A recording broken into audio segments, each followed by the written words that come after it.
Mari kita buka firman Tuhan di dalam Injil Markus pasal yang ke-9 ayat yang ke-14 mulai. Yesus mengusir roh dari seorang anak yang bisu. Ketika Yesus, Petrus, Yakobus dan Yohanes kembali pada murid-murid lain, mereka melihat orang banyak mengerumuni murid-murid itu. Dan beberapa ahli Taurat sedang mempersoalkan sesuatu dengan mereka. Pada waktu orang banyak itu melihat Yesus, tercenganglah mereka semua dan bergegas menyambut Dia. Lalu Yesus bertanya kepada mereka, "Apa yang kamu persoalkan dengan mereka?" Kata seorang dari orang banyak itu, "Guru, anakku ini kubawa kepadamu karena ia kerasukan roh yang membisukan dia. Dan setiap kali roh itu menyerang dia, roh itu membantingkannya ke tanah. Lalu mulutnya berbusa, giginya berkertakan dan tubuhnya menjadi kejang. Aku sudah meminta kepada murid-muridmu supaya mereka mengusir roh itu, tetapi mereka tidak dapat." Maka kata Yesus kepada mereka, "Hai kamu angkatan yang tidak percaya, berapa lama lagi aku harus tinggal di antara kamu? Berapa lama lagi aku harus sabar terhadap kamu? Bawalah anak itu kemari." Lalu mereka membawanya kepadanya. Waktu roh itu melihat Yesus, anak itu segera diguncang-guncangnya, dan anak itu terpelanting ke tanah dan berguling-guling. Sedang mulutnya berbusa. Lalu Yesus bertanya kepada ayah anak itu, "Sudah berapa lama ia mengalami ini?" Jawabnya, "Sejak masa kecilnya. Dan seringkali roh itu menyeretnya ke dalam api ataupun ke dalam air untuk membinasakannya. Sebab itu, jika engkau dapat berbuat sesuatu, tolonglah kami dan kasihanilah kami." Jawab Yesus, "Katamu, jika engkau dapat, tidak ada yang mustahil bagi orang yang percaya." Segera ayah anak itu berteriak, "Aku percaya, tolonglah aku yang tidak percaya ini." Ketika Yesus melihat orang banyak makin datang berkerumun, ia menegur roh jahat itu dengan keras. Katanya, "Hai kau roh yang menyebabkan orang menjadi bisu dan tuli, aku memerintahkan engkau, keluarlah daripada anak ini dan jangan memasukinya lagi." Lalu keluarlah roh itu sambil berteriak dan menggoncang-goncang anak itu dengan hebatnya. Anak itu kelihatannya seperti orang mati, sehingga banyak orang yang berkata, "Ia sudah mati." Tetapi Yesus memegang tangan anak itu dan membangunkannya, lalu ia bangkit sendiri. Ketika Yesus sudah di rumah dan murid-muridnya sendirian dengan dia, bertanyalah mereka, "Mengapa kami tidak dapat mengusir roh itu?" Jawabnya kepada mereka, "Jenis ini tidak dapat diusir kecuali dengan berdoa." Saudara-saudara yang kekasih dalam Tuhan, kalau kita sudah membaca dan mendengar akan kisah yang dialami oleh Tuhan Yesus ini mengenai seorang anak yang kerasukan setan. Kira-kira kalau zaman sekarang ada anak yang sakit begini, saudara tahu itu sakit apa? Ayan, tahu enggak? Sakit ayan. Nah, kira-kira kalau zaman sekarang ada anak yang sakit ayan, kira-kira saudara punya pendapat sama dengan Alkitab atau tidak? Itu dikuasai roh atau saudara anggap, oh itu sakit biasa? Saudara anggapannya bagaimana sekarang saya tanya? Hah? Ayo. Yang bilang cuma sama kok cuma satu, ibu itu kok. Yang lainnya bagaimana? Hah? Itu dikuasai roh atau hanya sakit biasa, sakit bawaan, sakit turunan? Nah, hah? Nah ini bilang sakit turunan. Soalnya kalau saudara pergi ke dokter, sakit ayan ini bisa disembuhkan enggak? Ayo. Jadi saudara ini hidup di dalam zaman sekarang loh, zaman modern. Hah? Kenapa tidak bisa? Menurut dokter, sakitnya ini dikuasai roh atau sakit turunan?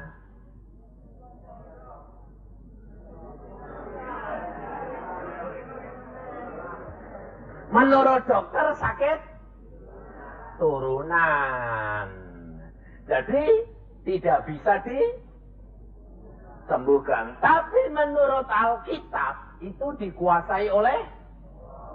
Nah, sekarang kamu jadi orang Kristen berdiri di antara ilmu pengetahuan atau Alkitab? Hah? Alkitab. Baik. Konsekuen ya.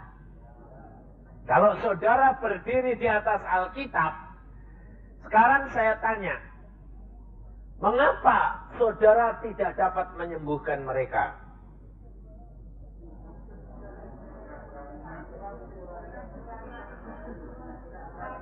Nah, ibu bilang begini, karena kurang iman, jadi ngaku. Kalau saudara ini tidak punya iman. Jadi orang Kristen ternyata tidak punya iman. Padahal Yesus berkata kepada murid-muridnya tadi, murid-muridnya bertanya ketika Yesus sudah di rumah dan murid-muridnya sendirian dengan dia. Bertanyalah mereka, mengapa kami tidak dapat mengusir roh itu? Jadi murid-murid Tuhan Yesus ini sudah nyoba belum? Sudah. Tapi tidak bisa. Sebab apa? Yesus tidak berdoa. Sekarang saya tanya, saudara kalau menghadapi penyakit kayak gitu, saudara mau ngusir sembahyang dulu dah? Sembahyang. Apa berani kamu terus langsung bilang, setan pergi? Kamu yang malah lari sama setan ini nanti. Saudara tahu bahwa saudara juga saya yakin sudah sembahyang. Pasti toh. Tetapi apa jawaban Yesus? Jenis ini tidak dapat diusir kecuali dengan berdoa. Nah, mengapa jawaban Yesus kok aneh? Padahal saudara sendiri kalau menghadapi kenyataan situ, saudara sudah berdoa, tapi setannya tidak keluar. Ternyata orang ini sakit terus tuh. Betul lah? Makanya kamu, saudara menjadi orang Kristen tidak dapat menjadi saksi. Karena apa? Saudara tidak dapat membuktikan bahwa Alkitab ini masih tetap sama dan tidak pernah berubah. Saudara perhatikan, Yesus pada waktu dia di dalam dunia, Yesus ini manusia biasa atau Allah? Hah? Manusia biasa seperti saudara dan saya. Mengapa? Karena Yesus di dalamnya ada Roh Kudus, saudara dan saya di dalammu ada juga Roh Kudus. Adalah? Kenapa bedanya saudara sama Yesus? Ayo, di mana letaknya? Sebab letaknya di sini. Yesus berkata bahwa jenis ini tidak dapat dikeluarkan hanya dengan doa. Artinya, karena roh itu, jahat itu yang menguasai orang itu, hanya dapat diusir oleh roh juga. Ngerti enggak? Jadi tidak dapat engkau usir dia secara jasmani. Tetapi kamu dapat mengusir roh itu kalau roh itu kalah kuat oleh roh yang lain. Nah, roh yang lain itu ada di dalam kamu adalah roh kudus. Nah, sekarang saya tanya, kenapa kok saudara tidak bisa ngusir dengan melalui kuasa roh kudus? Nah, ini masalahnya sekarang. Sebab apa? Sebab saudara tidak pernah bergaul karib berdoa, kata Yesus. Sebab saudara tidak berdoa. Kalau saya katakan kepada saudara, saudara berdoa. Iya, berdoa. Tapi berdoamu bagaimana? Hanya di mulut. Contohnya, saya kasih bukti. Saudara kalau berdoa, bisa kontak sama Tuhan. Tahu enggak kalau doamu itu diterima atau tidak? Ayo, tak tanyai, jadi orang Kristen ini sudah berapa tahun ini?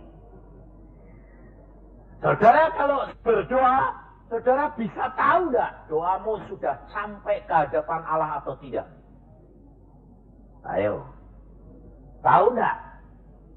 Taunya bagaimana? Nah, ini masalahnya.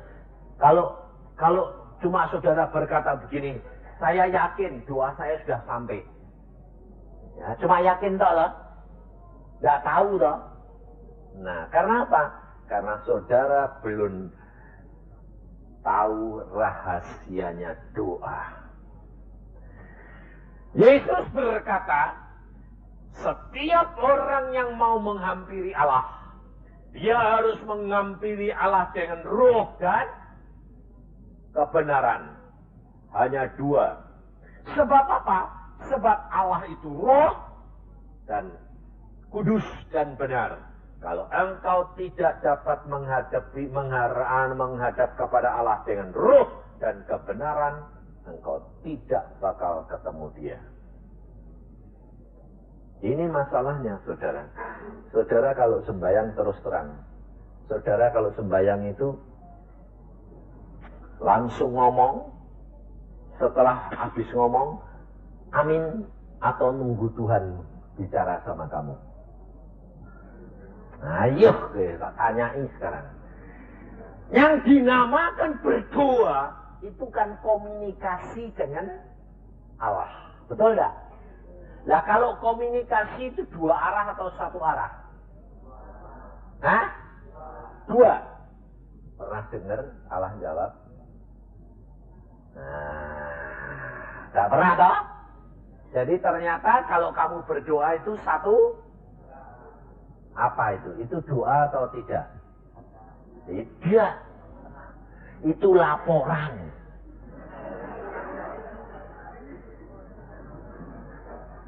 Ini loh saudara. Karena apa? Karena saudara tidak mengenal akan isi Alkitab. Bagaimana cara Yesus hidup. Ini rahasianya. Saudara cuma jadi orang Kristen kerap kali apa? Cuma datang gereja, pendeta ngomong, sudah dengar firman, pulang, selesai. Satu. Kedua, siapa yang ngajari saudara kalau berdoa mesti tutup mulut? Tutup mulut. Tutup mata. Siapa yang ngajari? Apa pendeta bilang? Mari saudara, kita tutup mata dan tunduk kepala. Nggak ada. Pendetanya kadang-kadang sekali kan. Mari saudara kita berdoa. Tunduk kepala, berdoa. Betul nggak? Siapa yang ngajari kamu tutup mata? Soalnya apa? Sebabnya Anda diajar dari kecil, mulai sekolah minggu, kalau sembahyang suruh tutup mata, betul kan? Soalnya apa? Kalau buka matanya, lihat sana, lihat sini. Lalu doanya ini tidak dapat terarah. Lebih-lebih anak muda, laki-laki ini. Kalau lihat ada perempuan yang cantik, matanya geleng. Itu sembayang apa? Maka dari itu saudara perhatikan, kehidupan kekristenan ini bukan perkara-perkara daging, tapi adalah perkara-perkara roh, saudara tahu. Saya pernah diberi penglihatan oleh Tuhan, bahwa doa orang Kristen itu semua masuk di meja Tuhan. Saya lihat sendiri mejanya itu. Mejanya itu tidak seperti meja biasa. Mejanya itu seperti dari marmer tapi kayak berlian tebelnya segini. Besar. Saya bilang, wah belum pernah ada meja seperti ini Tuhan. Loh, Tuhan berkata, ini di surga, bukan di dunia.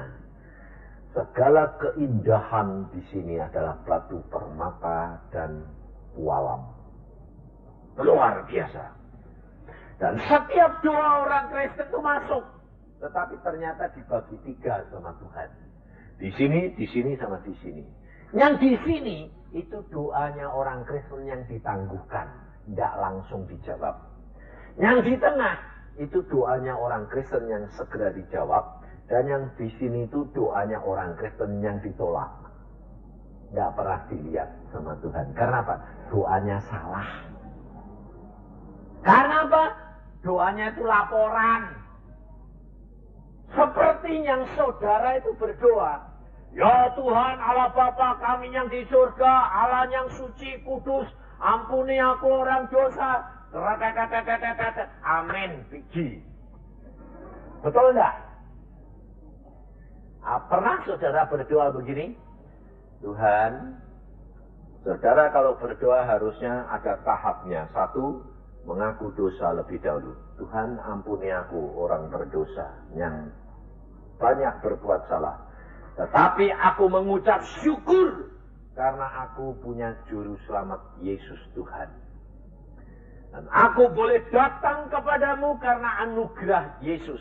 Nah, kamu boleh punya hak. Sebab engkau menghampiri Allah harus melalui kebenaran, melalui Yesus. Yesus berkata, akulah jalan kebenaran dan hidup. Jadi engkau harus melalui Yesus. Dengan kebenaran, engkau menghampiri Allah dengan roh. Roh siapa? Roh Kudus. Nah, roh kita dan roh Kudus ini menghampiri Allah. Setelah kita melalui kebenaran Yesus, baru kita mulai berbicara dengan Allah. Nah, saudara kalau berdoa itu karena satu arah, karena apa? Karena saudara tidak tahu belajar dari Yesus.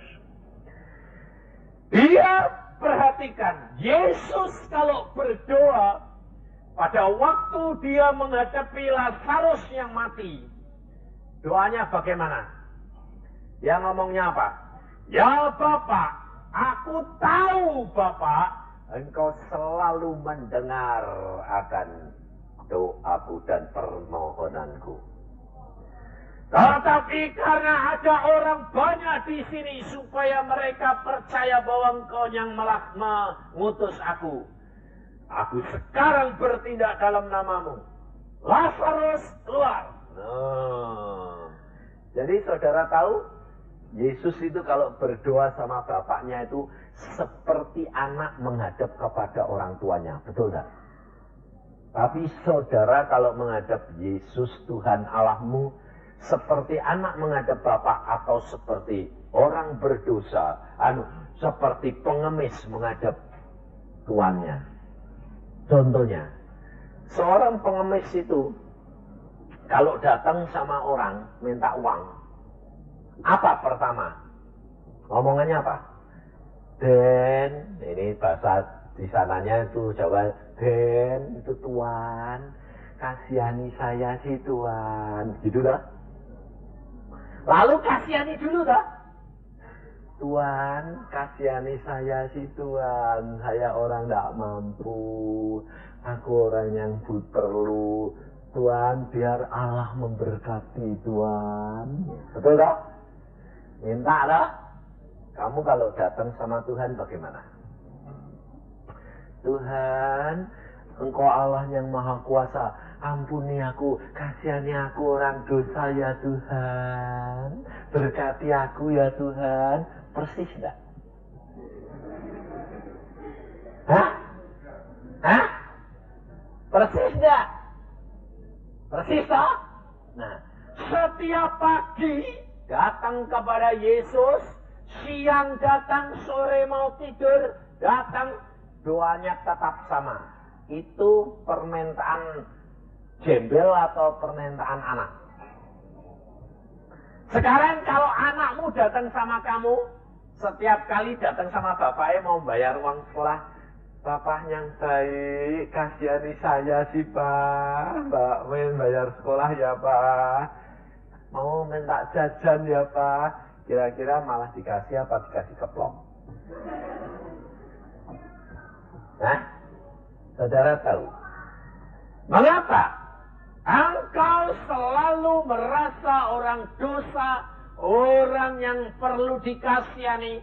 Sebab engkau tidak sadar bahwa hidup saudara sudah ditebus oleh Yesus dan engkau menjadi anak Yesus. Diangkat menjadi anak, punya hak waris. Kalau engkau hidup di dalam kebenaran, engkau hidup di dalam firman-Nya, Yesus berkata, kalau engkau hidup di dalam aku dan firman-Ku di dalam kamu, minta apa saja aku akan berikan kepadamu. Betul tidak? Kenapa engkau selalu minta belas kasihan? Karena saudara tidak mengenal firman Tuhan. Saya terus terang kalau berdoa sama Tuhan, kalau saya berbuat dosa, memang saya katakan, Tuhan, waduh aku berbuat dosa, minta ampun ya Tuhan, ampun, tenan sungguh, ampun, saya bilang. Seperti seorang anak yang berbuat melanggar orang tuanya, minta ampun. Betul tidak? Itu betul. Tapi kalau anak ini berbuat benar, apakah dia selalu datang minta ampun? Kalau butuh apa-apa dia bilang, Papa, minta duit. Ngomong gitu toh. Papa, minta jajan. Gitu toh. Masuk ngomongnya bilang, kasihani saya Papa. Kasihani ya Papa. Enggak pernah. Nah, ini saudara tidak mengenal. Saudara tahu. Saya kalau bicara sama Tuhan, kalau berdoa sama Tuhan, saya kerap kali ngomongnya seperti saya menghadap kepada Tuhan saya atau Bapak saya. Saya bilang, Tuhan, aku mau memberitakan firman-Mu loh.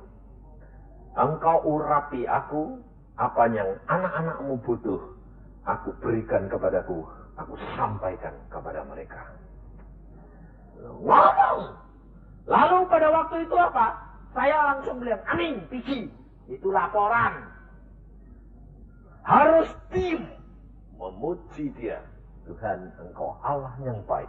Aku tunggu apa yang Engkau mau bicara kepadaku. Dia ngomong, bawa firman-Ku ini.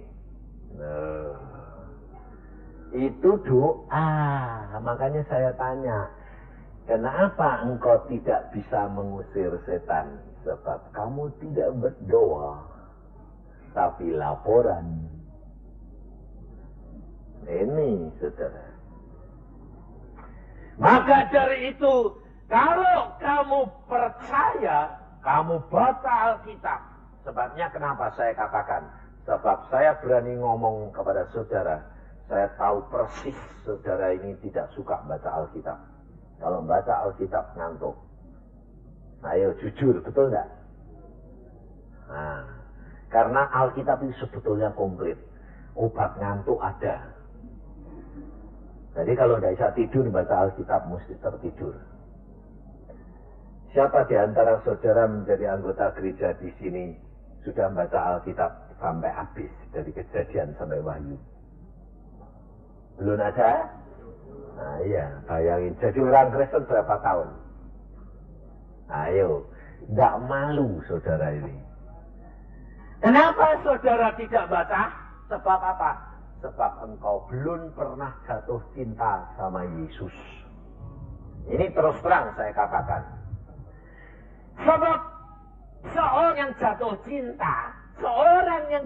cinta sama seseorang yang lain, lalu orang itu di luar kota, dia nulis surat. Suratnya dibaca berapa kali? Cuma sekali? Tidak mungkin. Pasti sampai dibolak-balik, sampai kumal. Bahkan kadang-kadang dibawa tidur, betul kan? Nah, itu nulis surat di luar kota. Yang diceritakan itu orang lain atau dirinya sendiri kalau orang sedang jatuh cinta? Dirinya sendiri, betul tak? Lalu surat ini dikirim kepada kekasihnya dan di sana dibaca berkali-kali. Pesan apa? Mesti ngomong. Nanti kapan-kapan saya hari ini akan datang pulang, tolong sediakan ini, ya itu kesukaan saya. Lalu kalau sekarang saudara ini kekasihnya, bacanya ini belum selesai. Baca sebentar, jangan ngantuk aku, masuki bantal, nanti baca lagi lah. Lalu lain kali, aduh baca sedikit ngantuk lagi. Itu nanti kalau kekasihmu datang lalu tanya, kamu sudah terima suratku? Sudah. Sudah kok baca? Belum selesai. Loh, pesanku apa semua? Belum selesai tuh, maaf ya. Kira-kira kekasihmu itu seneng atau kamu dipecat? Hah? Dipecat, tahu dah? Sekarang saya tanya, Alkitab ini menceritakan tentang dirinya siapa? Yesus, ya toh? Alkitab ini menceritakan seluruhnya. Ini cerita khusus tentang hal Yesus. Ini kan berarti suratnya siapa? Yesus. Dan saudara dan saya calon pengantin perempuan Yesus. Jadi sekarang ini kamu pengantinnya atau kekasihnya? Sudah jadi nganten apa belum? Belum. Jadi pacarnya toh. Lalu dikirimi surat sama Yesus. Ini loh, yang sayang, surat saya. Lalu saudara bilang, suratnya kok tebel. Bacanya tidak selesai-selesai. Lalu kalau Tuhan Yesus nanti datang lalu tanya, sayang, sudah terima pesanku, yang mana? Loh, kan di dalam suratku sudah aku tulis, belum selesai Tuhan. Kamu bakal ditinggal apa enggak? Ngerti ditinggal? Kalau ditinggal sengsara apa enak? Loh, tahu. Lah kok enggak baca surat itu piye toh? Lah ini loh, saya itu bingung itu orang Kristen.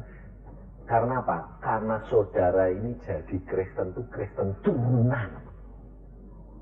Ya gini ini. Karena apa? Merasanya aku sudah aman, sudah Kristen. KTP-nya ditulis Kristen. Saudara masuk surga enggak KTP-nan, percaya enggak? Enggak ditanya nanti, kamu mau bawa apa? Ada seorang mau masuk surga, ditanyai sama malaikat. Hai manusia, kamu mau kemana? Mau ke surga. Apa yang kamu bawa? Terus bilang apa? Aku Kristen. Enggak ada. Aku anggota gereja Protestan Bali. Enggak ada di sini. Aku orang Mantekosta. Enggak ada di sini. Bayangin. Yang ada adalah orang yang menjadi pelaku firman. Yang ada hanya orang yang menjadi pelaku firman. Sebab Tuhan Yesus berkata, Apa gunanya engkau panggil aku Tuhan, Tuhan, tapi engkau tidak melakukan firman-Ku? Betul enggak? Dan bagaimana saudara mau melakukan firman? Kok nggak pernah baca? Yang dilakukan apa? Ayo, sadar enggak sekarang bahwa saudara sebetulnya perlu baca Alkitab? Betul enggak? Saudara tahu Alkitab ini saya diperintah oleh Tuhan Yesus pada waktu umur 12 tahun. Pada waktu saya masih berumur 12 tahun, Tuhan berkata kepada saya, baca Alkitab dari Kejadian sampai Wahyu setiap hari 4 pasal. Dalam waktu 8 bulan habis. Umur saya sekarang 54, saudara. Dan setiap hari saya mesti membaca Alkitab sampai sekarang minimal 5-10 pasal. Dan Alkitab ini sudah habis saya baca 70 kali. Tapi Allah berkata, Yesus berkata, baca terus. Mengapa saya berkata, Tuhan, aku sudah baca 60-70 kali.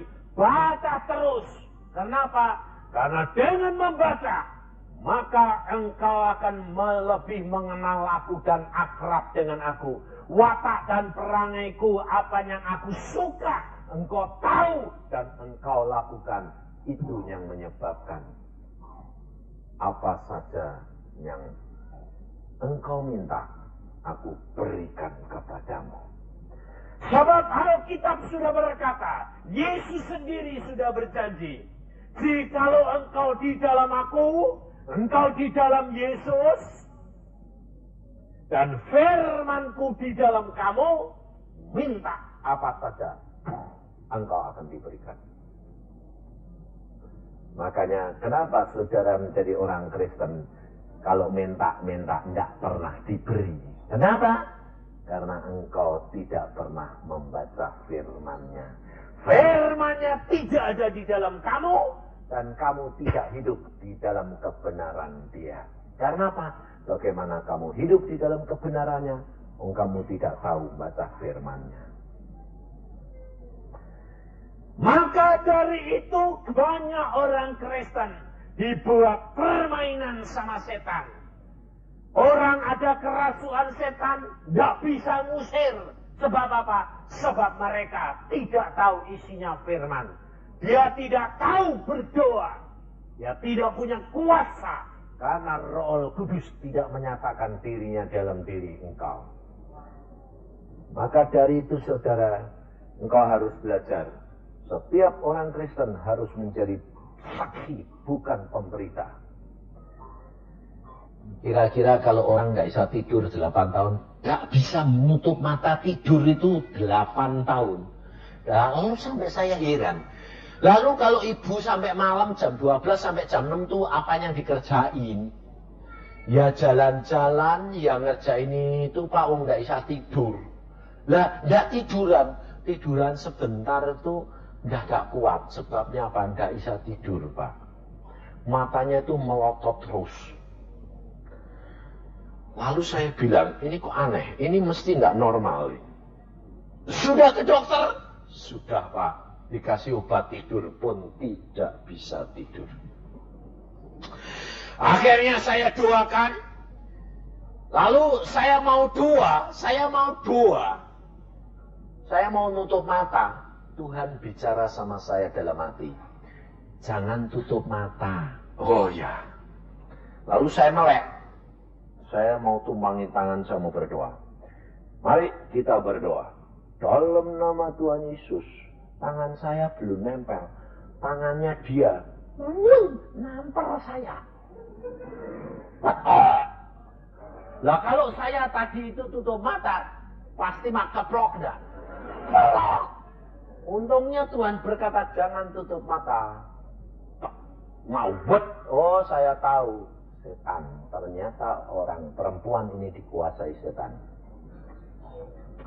Langsung kira-kira kalau ada gitu.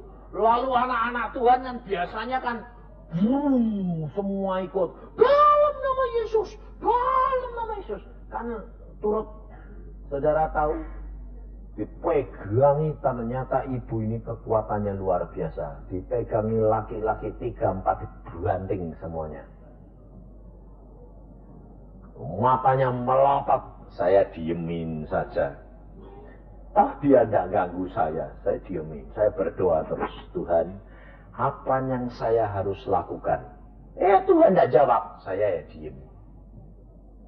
Tapi ibu-ibu lain, wah dalam nama Yesus, dalam nama Yesus. Sampai 2 jam, belum keluar setane. Akhirnya kan ibu-ibu ini pulang, karena apa? Lah ditunggu suami nih, tidak masak kok. Satu-satu pulang, tir pulang. Lama-lama habis. Lalu ada 2 laki-laki bilang gini, Pak Yusa, ini diapain? Saya bilang, diemin. Dia mau bunuh diri. Dia berkata, aku bunuh diri. Nah, lalu dia mau lari ke dapur ngambil pisau. Lalu karena orang-orang ini takut dipegangi terus. Saya bilang, kamu pegangi, kamu kan berarti kuat-kuatan sama setan. Betul gak? Saya bilang, Tuhan berkata kepada saya, lepaskan. Loh, nanti kalau dilepas ini ngambil pisau, bunuh diri. Nah ya biar, saya bilang. Pak Yusa tanggung jawab. Iya, lepaskan, dilepaskan. Setelah dilepaskan, orang perempuan ini bangkun, lari ke dapur, mau ngambil. Kalau Tuhan bilang biarin. Akhirnya mau sampai di situ, saudara tahu apa terjadi? Seperti ditampar orang. Karena apa? Di depan pintu ada malaikat nampar. Tiang balik sini, blebak. Lari ke sana, pintu sana, tampar karena blebak. Akhirnya merangkak, datangi saya. Merangkak, datangi dia. Dia bilang gini, ya, saya keluar. Tolong kasih tahu jalannya. Saya bilang, kamu tidak usah nipu saya. Kamu bisa masuk, masa tidak? Ya, saya mau keluar. Sudah sana keluar, saya bilang. Lalu apa saya tanya? Kamu ini siapa toh? Saya bilang, saya roh maut. Kamu asalmu dari mana? Saya diperintah oleh suaminya orang di Lampung. Suruh apa kamu? Suruh membunuh istrinya ini. Kenapa? Sebab suaminya kepingin warisannya. Saudara tahu. Demikian jahat suaminya. Istrinya mau dibunuh supaya warisannya jatuh dia. Anaknya itu lihat. Ibunya kelesetan kayak dirasuk setan. Dan pada waktu itu saya katakan, dalam nama Yesus. Dia berteriak keras seperti anak ini yang diusir Yesus. Kelejetan dia bilang, iya aku keluar. Cepat keluar. Iya. Terus seperti orang mati. Langsung saya pegang tangannya, saya kata, nama Tuhan Yesus, bangkit. Bangkit. Dan saya katakan, sejak saat ini kamu bisa tidur. Jangan khawatir, Ki. Sejak saat itu sudah bisa tidur. Saudara tahu? Kehidupan kekristenan, saudara harus belajar dari Yesus pribadi. Kalau engkau tidak belajar dari Yesus melalui Alkitab, saudara baca firman Tuhan, saudara tidak akan dapat menjadi orang Kristen yang benar. Saudara tidak mempunyai iman, sebab firman Tuhan berkata, iman timbul karena membaca firman Tuhan. Karena engkau membaca firman Tuhan, maka kamu punya pikir oleh firman dan pikiranmu menjadi pikirannya Yesus. Contohnya, saya kasih tahu, Seorang anak kecil, saudara punya anak. Tapi tiap hari dia ikut pembantumu, sustermu atau pembantumu, ngomong sama melihat sustermu, bergaul dengan sustermu, lebih daripada bergaulnya. Kira-kira omongannya dan sifatnya memper susternya atau memper anak mamai. Karena setiap hari dia dengar perkataan susteri. Betul tidak? Kalau engkau menjadi anak Yesus, setiap hari baca Alkitab, hati pikiranmu dengar firman, engkau punya sifat seperti Yesus atau tidak? Ya, tahu. Tapi saudara tidak mau menjadi pelaku firman. Hati-hati kamu. Maka dari itu saudara, setiap hari mulai sekarang, baca Alkitab banyak-banyak. Engkau akan melihat cara berpikirmu diubahkan menjadi baru. Tidak menjadi lama. Tidak lagi penuh dengan kekhawatiran, ketakutan. Kenapa? Karena pikiranmu adalah pikirannya Yesus. Pikiran Yesus, dia percaya kepada Allahnya yang Maha Kuasa, Bapaknya, dan dia tidak pernah takut dan khawatir. Bahaya, bencana, kekurangan, kekhawatiran, sakit penyakit boleh datang, tapi tidak akan mempengaruhi dia.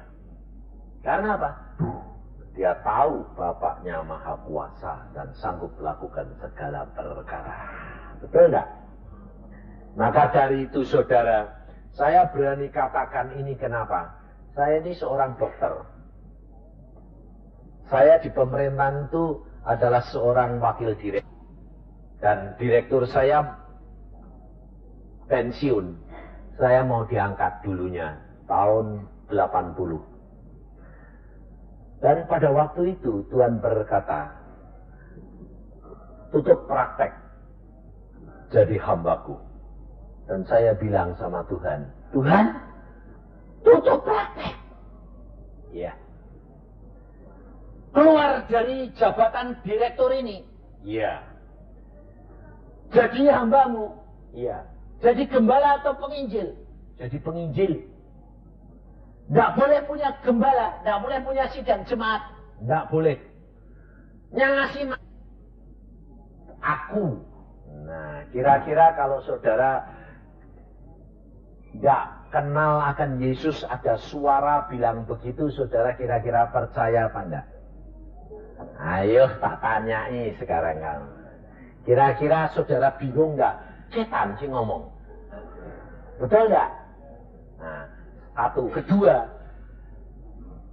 berani enggak meninggalkan prakteknya? Tutup. Tinggalkan direktur. Tidak punya gaji. Tidak. Berjalan dengan iman. Ayo. Menurut saudara enak mana? Enak jadi dokter atau enak jadi penginjil? Enak jadi direktur toh? Enak jadi dokter toh? Kenapa? Karena saudara belum kenal akan siapa Tuhanmu Yesus. Saudara tahu?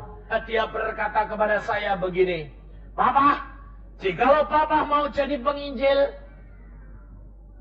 apakah nanti aku sebagai anak penginjil kalah enggak sama anak dokter yang lain? Saya katakan, kalau kamu kalah, Allahmu malu. Sebab Bapakmu adalah hamba raja. Tidak akan kalah dengan dokter yang lain. Kira-kira kalau saudara jadi bapaknya berani janji gitu? Berani. Kenapa? Belum ada kenyataan duitnya kok. Betul enggak? Saudara tahu, anak saya yang bertanya begitu, anak perempuan ini, sekarang dia sekolah di mana? Di negeri Belanda. Arsitek. 1 bulan dia butuh 1 juta. saya harus kirim uang kepada dia tiap bulan 1 juta rupiah. Kira-kira kalau saya mikir dan mengkhawatirkan dari mana ya? Sinting enggak? Bisa tidur enggak? Itu belum kebutuhan anak saya yang lain, yang di fakultas di Bandung. Belum kebutuhan rumah tangga. 1 bulan saya butuh paling sedikit 2 juta. Mana ada hamba Tuhan gaji 2 juta? Pendeta di sini berapa, Pak? Pendeta di Denpasar berapa? Mana ada pendeta gaji 2 juta? Ada enggak? Enggak ada. Betul tak? Tapi saudara percaya enggak? Saya hamba Allah digaji lebih dari 2 juta sama Yesus. Tidak masuk akal. Itu orang Kristen. Sebab pikiran Allah bukan pikiran kamu. Harusnya begitu tak? Harusnya begitu tak? Tapi nyatanya enggak. Karena apa? Karena saudara tidak membaca Alkitab, sehingga saudara membatasi kuasa Allah. Kalau saudara menghadapi orang sakit, seperti murid-murid Tuhan Yesus, saudara belum sudah takut kok. Hadapi orang sakit, coba tak tanyain sekarang. Saudara kalau menghadapi orang sakit, doanya bagaimana? Pasti doanya begini. Tuhan, ampuni dosanya. Kiranya Engkau menyembuhkan dia. Ya dah? Kiranya Engkau menyembuhkan dia. Jadi kira-kira kamu punya kuasa pasti dia sembuh apa enggak? Moga-moga. Betul enggak? Saya kalau berdoa enggak begitu, saudara tahu.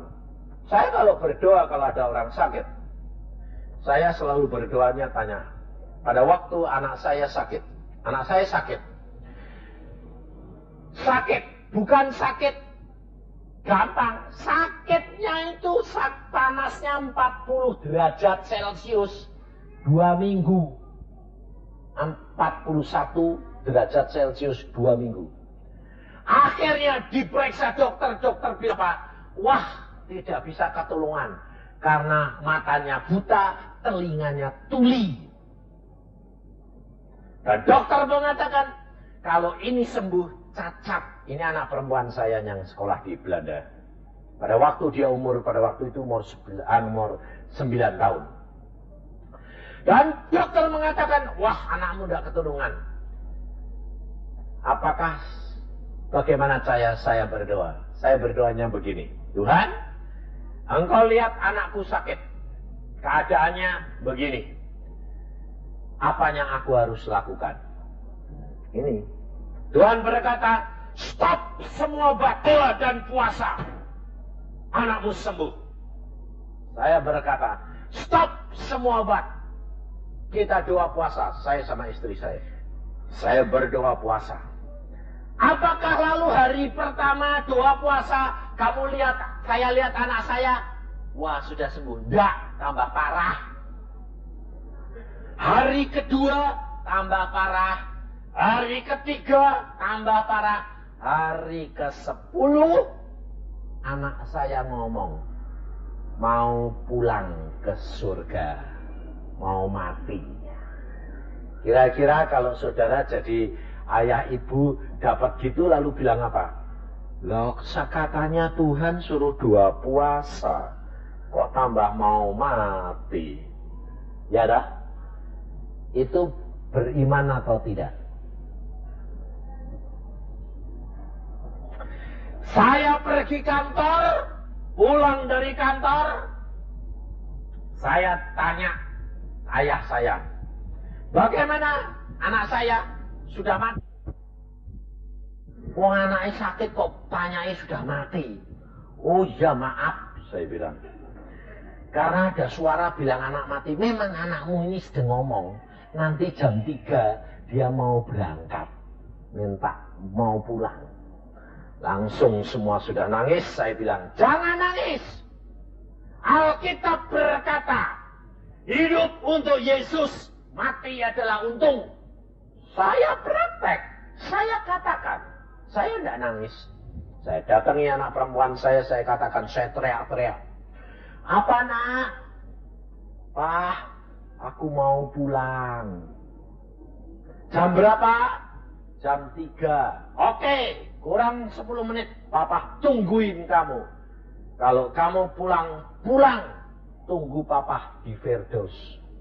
Kita pasti berjumpa di Firdaus. Tidak usah takut dan khawatir. Ayo sembahyang. Tak ajak sembahyang. Tuhan, Engkau berkata bahwa Engkau suruh aku doa dan puasa. Anakku sembuh. Tetapi ternyata saat ini anakku mengatakan mau pulang. Kalau sudah waktunya pulang dan engkau kehendaki dia pulang, silahkan pulang. Tetapi kalau engkau sembuhkan, sempurna. Tidak akan cacat. Biarpun secara medis dan dokter mengatakan itu bakal cacat. Tapi aku percaya firman-Mu ya dan amin. Apa terjadi? Saya tungguin jam 3. Kalau waktunya pulang anak. Apa terjadi? Dia dialog sama Tuhan.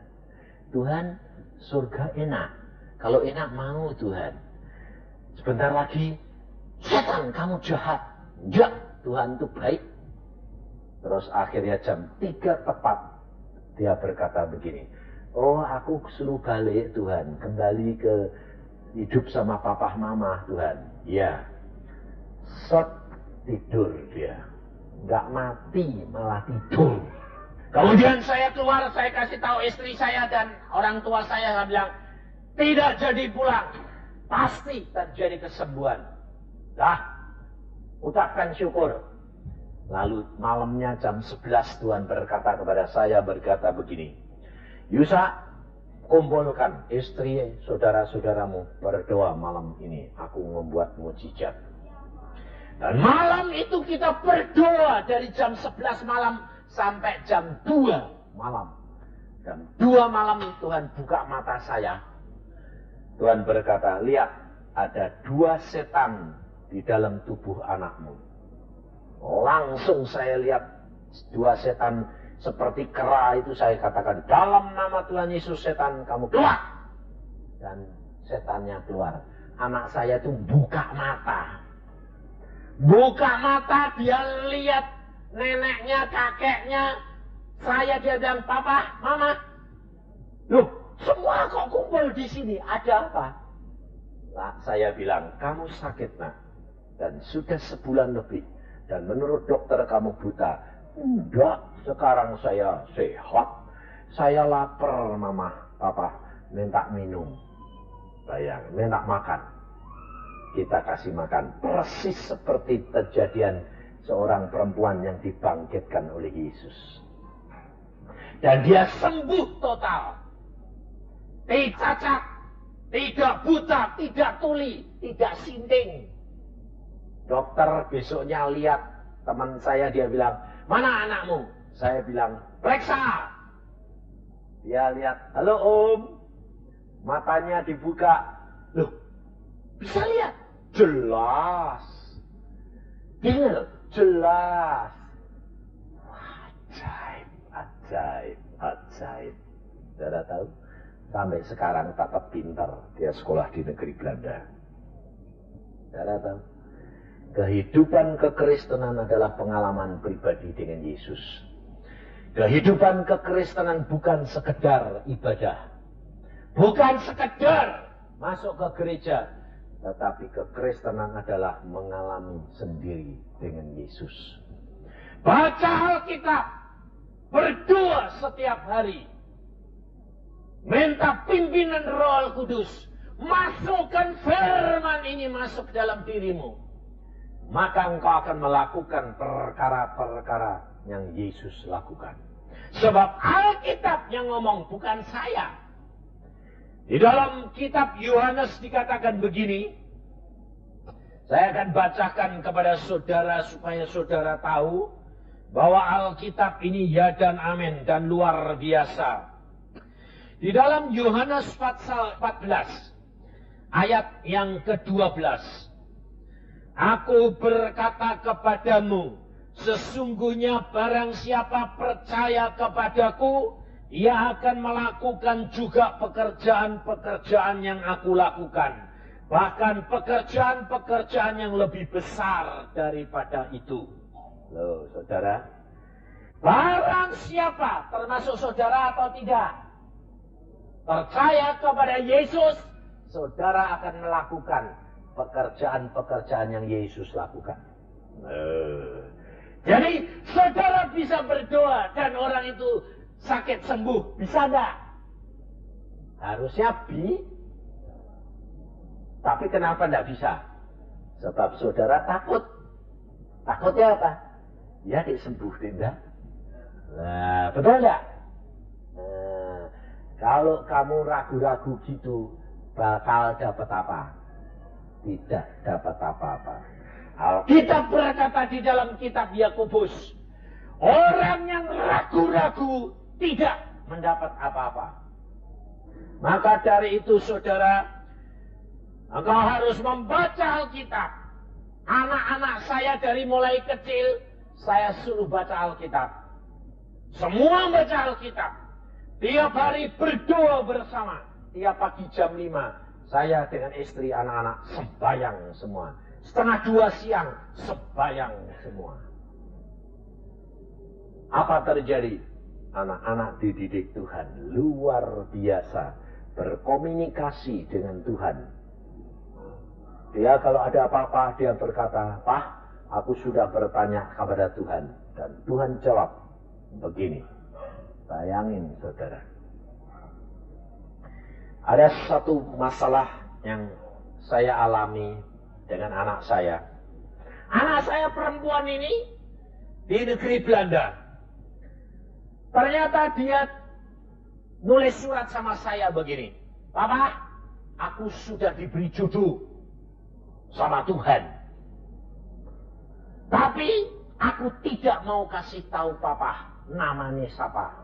Bayangin saudara. Ayo. Papa tanya Tuhan.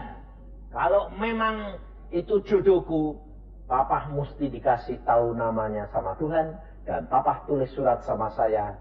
Kalau itu betul, itu baru jodohku. Kira-kira kalau saudara punya anak gitu, saudara berani enggak? Ayo, diuji. Betul enggak? Papahnya ini benar-benar bisa komunikasi sama Tuhannya atau tidak?